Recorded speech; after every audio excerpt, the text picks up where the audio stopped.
All right, we are here with the amazing Jonathon. Yes. Thank you for having us. Thank you for being had. I'm going to like this. I want to know all about your cars and the auction that you've got coming up. Okay, well, here's the gist of it. I have way too many cars. Really? Yeah. Are you sure? Yeah, I am. I didn't know that till maybe about a week ago or 2 weeks ago when I decided, okay, 25 cars. I don't need 25 cars. I only drive maybe 10 of them, and the other 10 are just sitting there. So I'm going to get rid of about maybe 5. Okay. Yeah, keep it to a nice 20. That's a good number. And which ones are you getting rid of? Well, we already talked about the Studebaker, which runs like a champ. It's a tank. It's a great car. Love the company. Actually, I own 2 of them. I like them so much. And still, okay. Yeah, it's still there. All right. Yeah. I'm getting rid of any car that they want, they can have except for. That's the name of the game. Okay, the except for. Yeah, the except fors, and that is an easier list to give. I'm not selling my Corvette, my old Corvette, Okay. or my new Corvette. I like Corvettes. Those are practical cars, and they get there. I'm selling my Pierce Arrow, which is, yeah, that's a beautiful car. That's a 1932. It's hand built, and it is probably the most. Everybody had one. That was the car you bought when you were rich. Chaplin owned one. Yeah. Fatty Arbuckle owned one. All the big stars, that's what they drove. That was the car, because it's hand built, and it's going to go. Hopefully, it's going to go for a lot of money, because right now the market's soft for selling cars. But yeah, the market's even softer for entertainment. So. Unfortunately. Okay. I'm so not touching that with a 10-foot pole. Yeah. No, Yeah. I just you know, because it's so much money to keep them running, you know, not to own them. A lot of maintenance. But I don't have. They're all drivable. I have to keep them up. I don't let them sit. You know, they have to be driven or they go bad. So they're all registered, which is expensive. Just that alone is probably. And here comes my cat. He wants to be in the interview. He's very interesting. You should ask him questions. Hi, Josh. He knows more about my cats than I do. My cars. He sleeps in all of them. Which one's your favorite to sleep in? Huh? Paw prints on the Corvette. He likes So let the me Corvette. ask you this. You obviously love the cars. Yeah, I do love the cars. I didn't think I'd ever be selling them, but it's time. Right? It's time to sell them. You know. No. I don't have room. You know, I don't have room for them. I have 3 warehouses now. I started out with 1 car, classic car, and then I never even liked cars before. I never liked it. I bought my car, classic car, for my wife as a gift. It was a 57 Porsche Speedster. Nice. Yeah, and on the way back to home, she told me she wanted a divorce.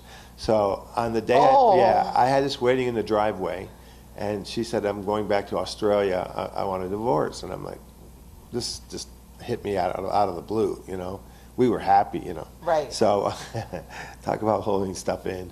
What a bitch. Anyway, so, yeah. So I called the guy and said, get the car out of there. I don't want her to see the car. Right. You know. Yeah. Then a gift turns into a divorce settlement present. And so he got the car out of there, and I started driving it around because now I had a Porsche.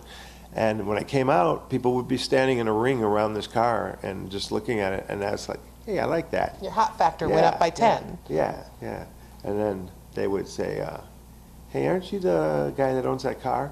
Yeah. Yeah, I'm that guy. Yeah, I'm that guy. They don't know I'm the Amazing Jonathon. I'm known for It's the the car. car. So anyway, I'll take it any way I get it. So that started the bug. And then I bought a GTO, which my sister's boyfriend always pulled up in. He was cool, you know. Right. Back in the 60s, he used to drive up in this red GTO, and I'm like, well, someday I'm gonna have that car. So I went and I bought that car too, from a Mormon, and his wife made him sell it, and he had it all. It's got flamethrowers that come out the back of the car. Out of each Nice. exhaust pipe, there's about 7 feet of fire flames that shoot out the back, and that was fun. That made it fun to drive. And so after that, I was hooked. Then I went to auctions and just started buying two or three cars every auction. And it just got out of hand. I just can't stop buying cars. Do you work on them yourself? No. No? I thought I would. I thought I would get that kind of interest in them. I don't And even not so watch my mechanic work on them. I'm so disinterested in working on cars. First of all, they put everything just behind something. Oh, yes. Yeah, and, Yes. and that to me is frustrating right there. I mean, you know, you're hitting your knuckles all the time, and Yeah. so no, I don't work on them. And your hands, you're a magician. You know, you got Yeah. mechanic hands. I remember Sarah Silverman. When I was with her one time, she looked at my hands and said, "How are you a magician with those hands?" I'm like, that's when I started working on cars for a bit, and I stopped right there. That was it? Yeah, she humiliated me with my hands being dirty. You know, forget it. I don't need that. I don't need this. So let me ask you this. Of all the cars that you have, and you have a really extensive collection, Yeah. what car don't you have yet that you really want? A Cord. It's called a Cord. That's an old time car, and it's probably, to me, it's the most beautiful car ever built. And I talked with a guy about my cars, and he said, "Yeah, my first car was a Cord." And I'm like, "What?" It's really rare. It's a great car, and the boat tail. They call it a ducktail Auburn. It's a beautiful car. I would like that too. I'm not going to stop buying cars. Let me put it this way: I'm going to get rid of 6 or 7 cars, but I am going to buy a brand new Challenger. Oh, yeah. Hello. And you're not going to get a stupid color, No, right? No, I'm getting. I want the old color.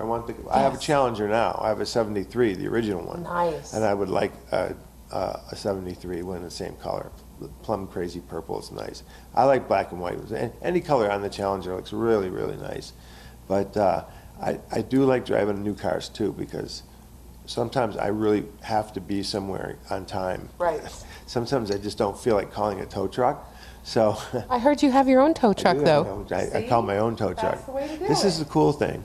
When I break down, and I do break down, I make a phone call, and within 15 minutes, a tow truck, a flatbed shows up with another classic car on it, wheels it down, and then I just watch this whole procedure. It brings the car up, and I take off in another car. It's all of about a half hour, so it's not too bad to break down for me. That's a beautiful thing. Yeah, tow that's truck the way to is do used. it. Yep.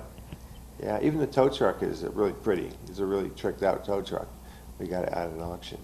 But yeah, it's just, it's the rent on the warehouses, it's the maintenance of the cars. At any given time, only 15 cars will work, you know, and when you have to be somewhere right away, no cars will work. Right. All of them will, or they're all blocking each other, so I have to pull out. can't get out the one I you have to need. pull out 15 cars to get to the one that works. So, you know. These are all good problems to have, though. Yeah, they're not bad problems to have.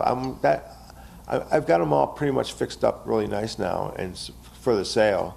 And I'm like, now that they're all running, I want to keep them, you know. But no, I'm not. And what are you doing with this sale? I heard you were giving part of the proceeds to Make-A-Wish. Is that correct? What? No dying? No, No dying in the interview. You have to wait till we're done. I haven't heard about that. How much? To who? Didn't you tell him, Sarah? Sarah. Sarah. No, yeah, we're giving 10% to the Make-A-Wish. We always give 10% of whatever we make to the Make-A-Wish Foundation. Even our T-shirts and stuff that we sell after the show, they go. Let's just hope one of the kids' wishes is not to have me audited, all right? Because, no. Deal. Mark, do you have any other questions?